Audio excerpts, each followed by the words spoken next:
tal maneira que deu o seu Filho unigênito, para que todo aquele que nele crê não pereça, mas tenha a vida eterna. João 3:16.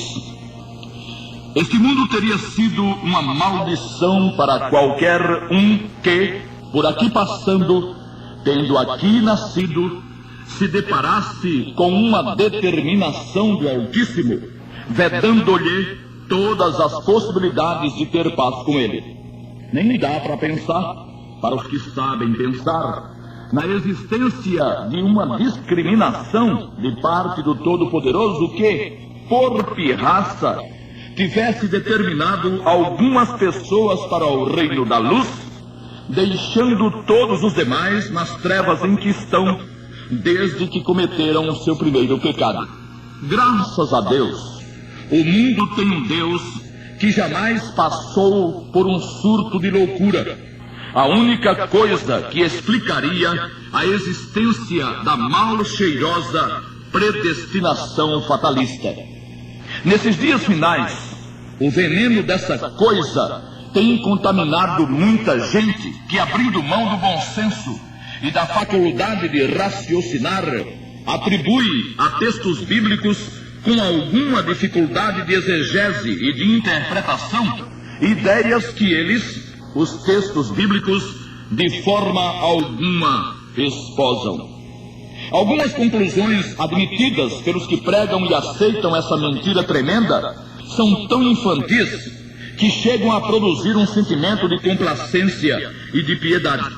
Mas não se pode ter complacência e nem piedade com coisa alguma que denigra, que macule o caráter daquele que permitiu a morte do seu próprio filho, a fim de que os que o invocassem fossem remidos para sempre, invocando-o por livre e espontânea vontade. É mentira que Deus tenha amado alguns no mundo e do mundo. Ele amou a todos. Por solicitação de ouvintes nossos, voltamos a abordar essa coisa repugnante e vil, e que, graças a Deus, jamais existiu: a predestinação fatalista. Abordagem que continuaremos no próximo programa. Os defensores dessa coisa são pródigos na citação de nomes famosos, como Agostinho, Calvino, Wesley, Spurgeon e Samuel Falcão, entre outros, como se isso tivesse valor de decisão. São nomes famosos, sem dúvida, mas são nomes de homens que não tiveram qualquer tipo de revelação de Deus, pois as verdadeiras revelações de Deus estão nas Sagradas Escrituras. Se tiveram algum tipo de revelação, não foi de Deus. E por que assim é? Não vem ao caso o que disseram ou o que deixaram de dizer homens e mulheres. Importa o que está escrito. Todavia, é mister que citemos o que disseram alguns para um confrontamento com aquilo que o Santo Espírito, a quem devemos obediência e respeito, revelou aos que receberam a glória de escrever o livro santo. Antes de tudo, é necessário que se diga que nem mesmo os maiores defensores dessa esquisitice tiveram certeza absoluta sobre o que criam. Calvino, por exemplo, na obra Instituição da Religião Cristã, livro 3º, capítulo 21, parágrafos 1º e 2º, escreveu: a discussão da predestinação, um assunto de si mesmo mais que intrincado, é feita confusamente e, por conseguinte, perigosamente pela curiosidade humana, que não tem barreiras para restringir o seu divagar pelos labirintos proibidos e o seu esvoaçar além da sua esfera, como que resolvida a não deixar inexplorados ou inesquadrinhados os segredos divinos. Calvino entrou nessa de predestinação e depois não soube mais sair. E como não obteve respostas para os muitos questionamentos, inventou esse negócio de que ninguém deve penetrar nos labirintos proibidos e coisa e tal. A questão é que, se realmente existisse uma predestinação fatalista, nem mesmo Deus seria capaz de convencer ninguém de sua justiça e de sua equidade, tendo ele deixado sem pai nem mãe, nas trevas sem fim, a qualquer que não escolhera ou que não houvesse escolhido para a salvação. Samuel Falcão, aliás, e a tempo, o reverendo Samuel Falcão, em seu livro Tese, escrito em inglês, Predestinação, a página 22, afirmou: depois de ter lido cerca de 40 livros e artigos sobre o assunto, ainda penso que ele envolve problemas que ninguém é capaz de resolver na vida presente. Esta opinião é sustentada pelos maiores teólogos que eu tenho consultado sobre o assunto.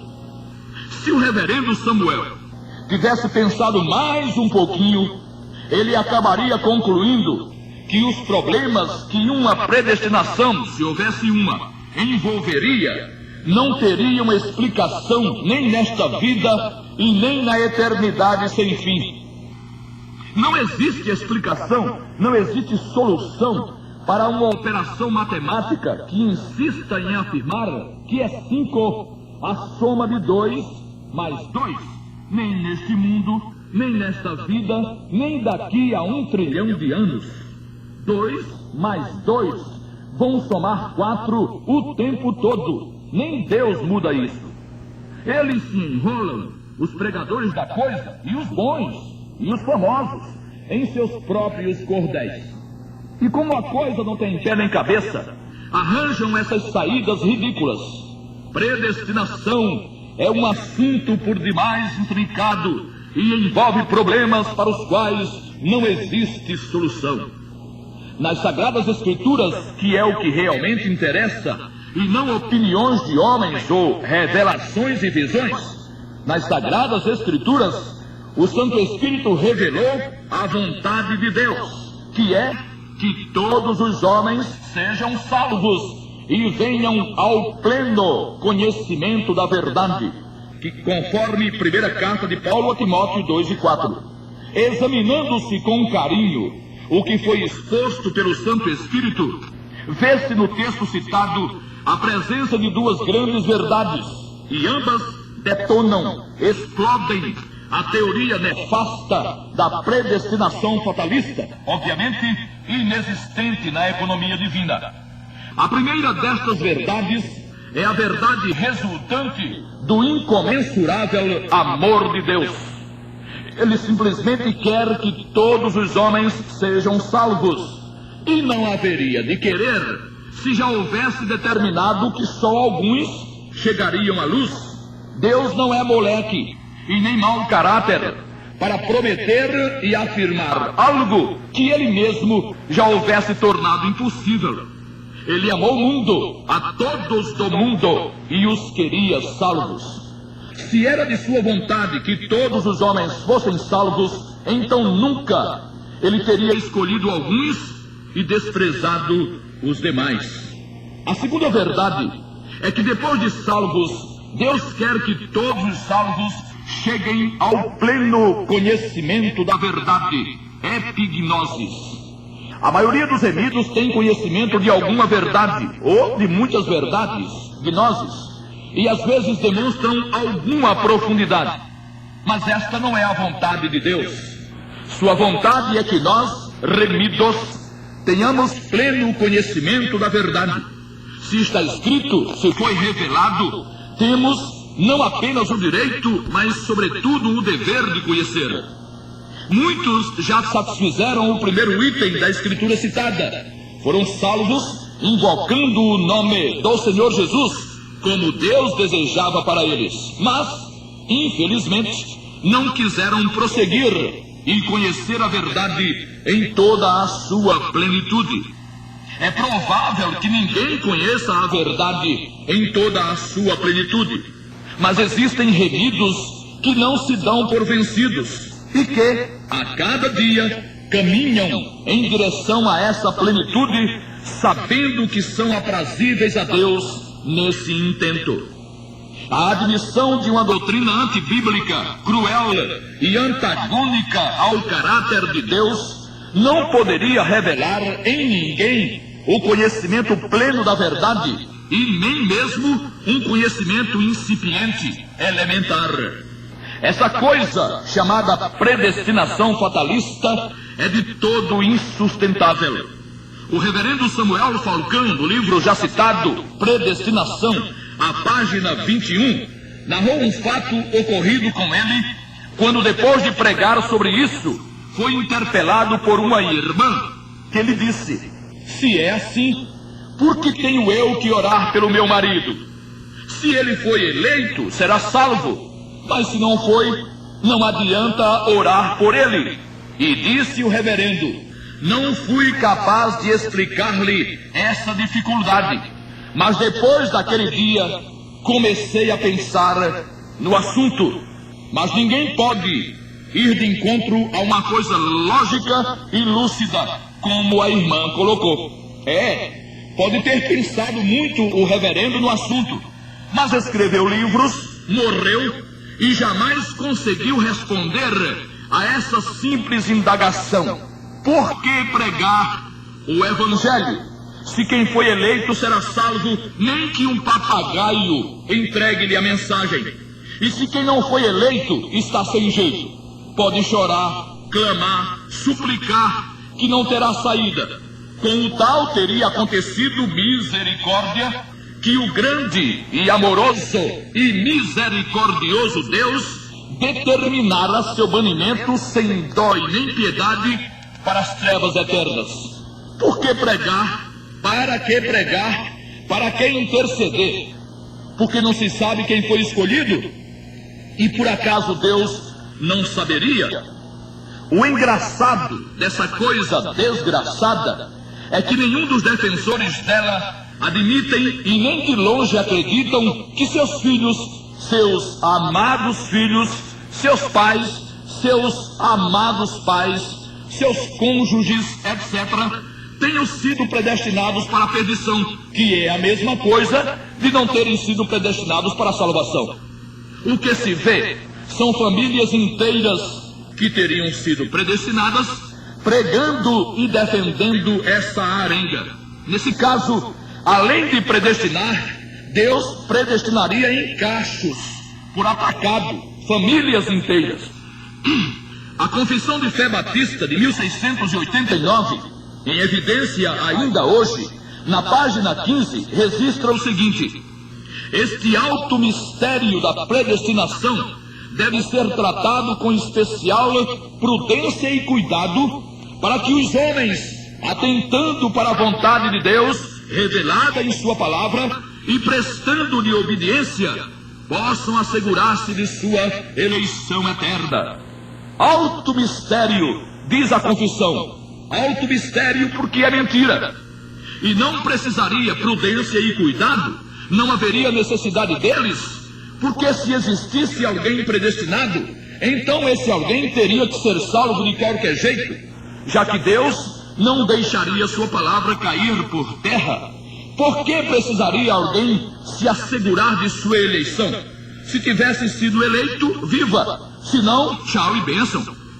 Defender uma mentira do tamanho da mentira da predestinação fatalista requer ginásticas mentais enormes e vista grossa para as muitas escrituras que definem o contrário, isto é, que Deus amou a todos, a toda a humanidade, e a todos deu o mesmo direito e a mesma chance.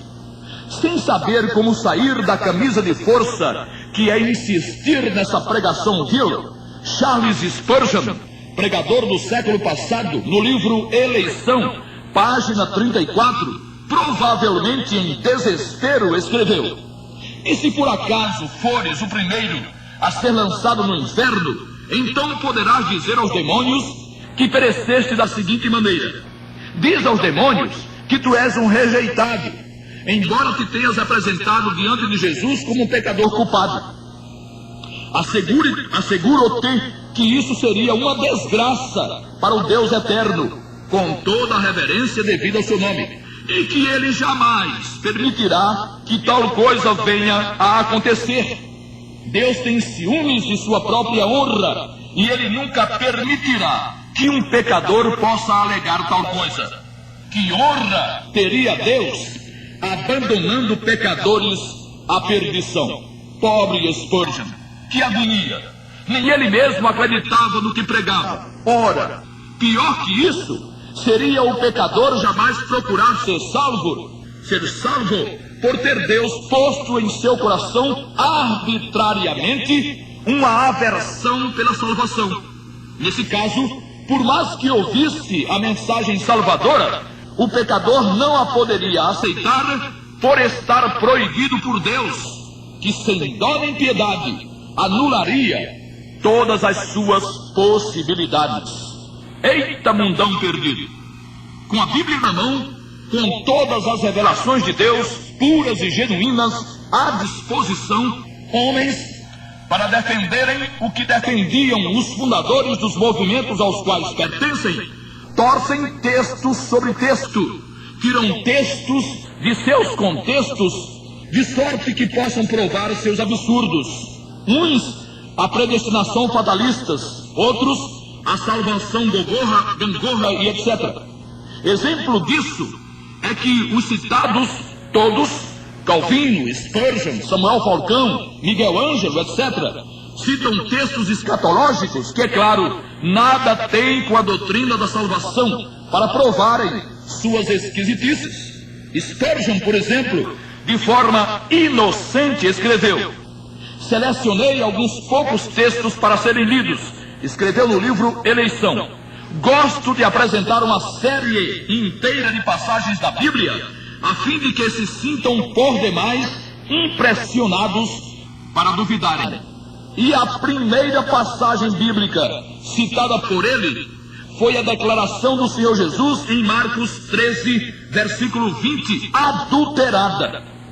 Não tivesse o Senhor abreviado aqueles dias, e ninguém se salvaria, mas por causa dos eleitos que ele escolheu, abreviou tais dias. O texto foi propositalmente adulterado, porque o que está escrito é: não tivesse o Senhor abreviado aqueles dias, nenhuma carne se salvaria. Mesmo tendo sido um excelente evangelista, na agonia para defender esse troço repelente, Spurgeon sofismou miseravelmente, e ao invés do substantivo carne, ele usou o pronome ninguém. E por quê?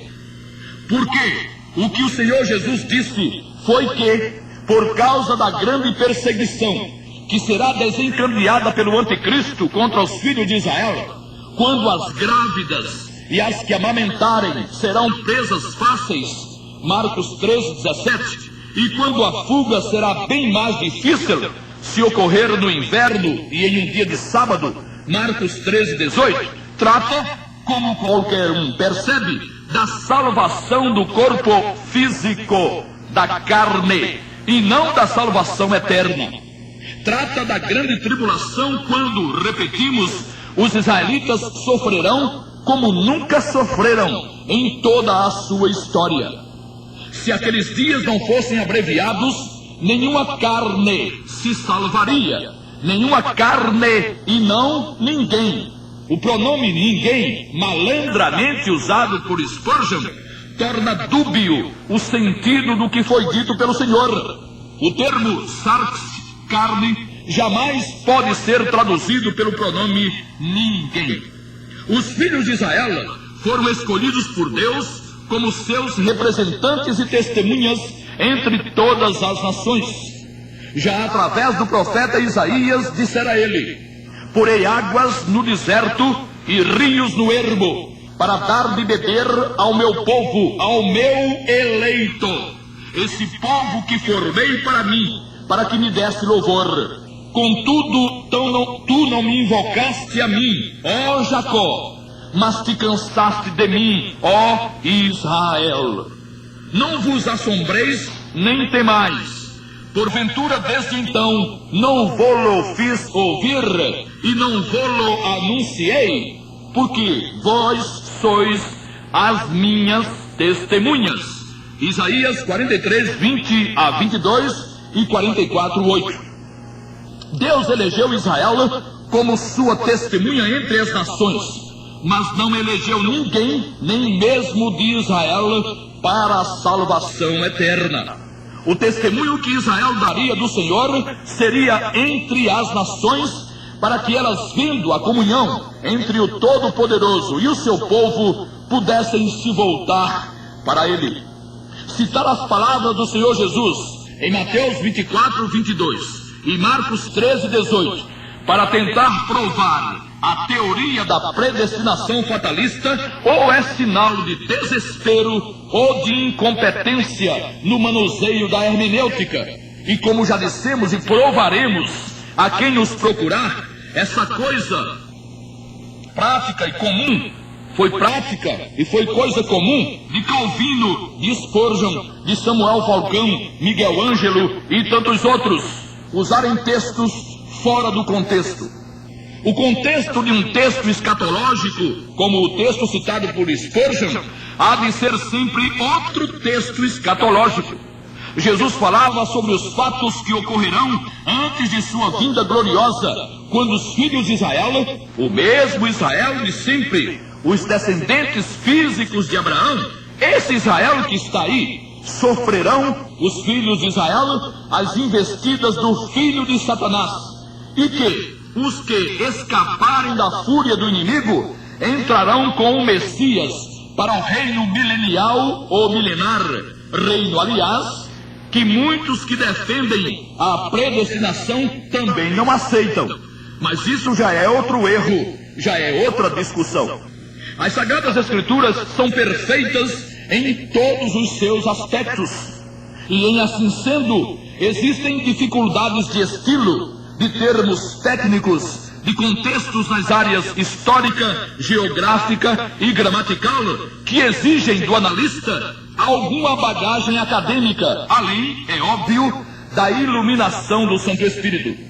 Na questão da malfadada doutrina da predestinação fatalista, a falta de tato na abordagem de determinadas afirmações dá às vezes a impressão de que a Bíblia esposa admite e contém a ideia.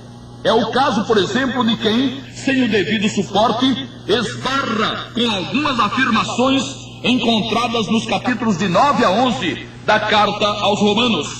Veja-se a expressão: amei a Jacó e aborreci, ou odiei a Esaú. Se não tivéssemos aqui, como efetivamente temos, uma expressão idiomática própria da língua hebraica, que significa amei mais a Jacó do que a Esaú, o universo teria um Deus sem entranhas, usando linguagem antropomórfica. Como o Deus da Bíblia poderia ser tão insensível e tão cruel a ponto de odiar uma criatura que nem mesmo sequer havia nascido? E como se coadunariam tais palavras com o que está escrito em Deuteronômio 32, 3 e 4, quando Moisés afirmou: apregoarei o nome do Senhor, dai grandeza a nosso Deus, Ele é a rocha, cuja obra é perfeita, porque todos os seus caminhos juízo são. Deus é a verdade, e não há nele injustiça. Justo e reto é. Justo e reto, abandonando e odiando um feto, um recém-nascido, pois sim. Perguntar-se-ia com razão o significado então de ter ele aborrecido a Esaú. É simples. Deus prometera a Abraão que sua descendência seria abençoada e que através dela seriam abençoadas todas as famílias da terra. E o Senhor anteviu, porque Ele é Deus, Ele tem a faculdade de ver antes, sem necessariamente determinar. Ele anteviu em Esaú um indivíduo de personalidade frágil, de caráter dúbio, vacilante, imprestável, pois, para ser o pai da nação que daria ao mundo o Salvador, o Messias. Deus optou por Jacó, cujo significado é trapaceador. E a Bíblia não esconde as mazelas de Jacó, enganando o próprio irmão.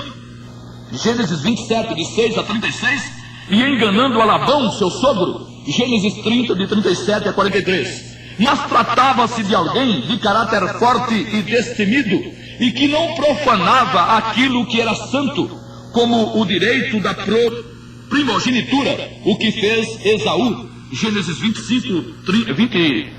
25, versículos de 29 a 34, Hebreus 12, 16 e 17. Mesmo um trapaceador como Jacó pode ser usado por Deus em função ou em razão de seu caráter pronto e forte. Os fracos, os almofadinhas, quase nunca são usados.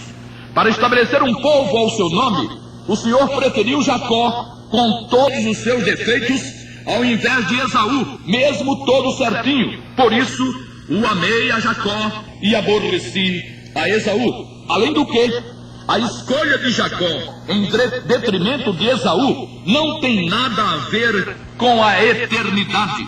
Jacó foi escolhido para uma missão na terra.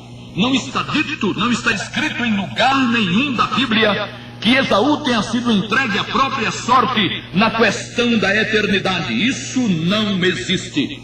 A turma da predestinação se engancha também com a afirmação paulina de que Deus endureceu o coração de Faraó. E de certa forma, de fato, ele o endureceu, mas somente permitindo que Faraó continuasse com sua teimosia, e usando a teimosia do próprio Faraó para os seus intentos. Isto é, Deus usou a intransigência de Faraó para realizar as maravilhas que até hoje assombram o mundo, ao invés de simplesmente matá-lo, de simplesmente eliminá-lo. Assim é que em Êxodo, capítulo 9, e de 13 a 16 se lê: Então disse o Senhor a Moisés: Levanta-te pela manhã cedo e põe-te diante de Faraó e dize-lhe: Assim diz o Senhor, o Deus dos Hebreus: Deixa ir o meu povo para que me sirva, porque esta vez enviarei todas as minhas pragas sobre o teu coração e sobre todos os teus servos e sobre o teu povo, para que saibais que não há outro como eu em toda a terra. Porque agora tenho estendido minha mão para te ferir, a ti e ao teu povo com pestilência, e para que não sejas destruído da terra. Mas deveras para isto te mantive, para mostrar o meu poder em ti, e para que o meu nome seja anunciado em toda a terra. O Senhor manteve a Faraó e não o destruiu, podendo fazê-lo. Daí dizer-se ter o Senhor endurecido o seu coração. O capítulo 9 de Êxodo termina afirmando: Assim o coração de Faraó se endureceu e não deixou ir os filhos de Israel, como o Senhor tinha dito por Moisés. Novamente, é impossível, totalmente impossível, alguém provar que Faraó tenha sido abandonado sem qualquer chance de estar na luz por toda a eternidade. Deus jamais fez isso. O que aconteceu foi em termos físicos, em termos terrenos. O que Deus fez foi amar o mundo, inclusive os faraós, e amou tanto que deu seu Filho, o Salvador Jesus, para que qualquer um, inclusive um faraó, nele crendo, jamais perecesse, pelo contrário, tivesse a vida eterna. Voltaremos a este assunto no próximo programa, se nolo permitir o Todo-Poderoso Deus. E você, amigo, se ainda há chance para você, você está vivo, invoque o nome do Senhor Jesus. O poder do sangue de Jesus, a eficácia do sangue de Jesus foi oferecida a todos os homens e a você também. Não brinque, invoque o nome de Jesus e fuja de uma vez por todas das trevas para a luz. E que o Senhor a todos abençoe. Amém.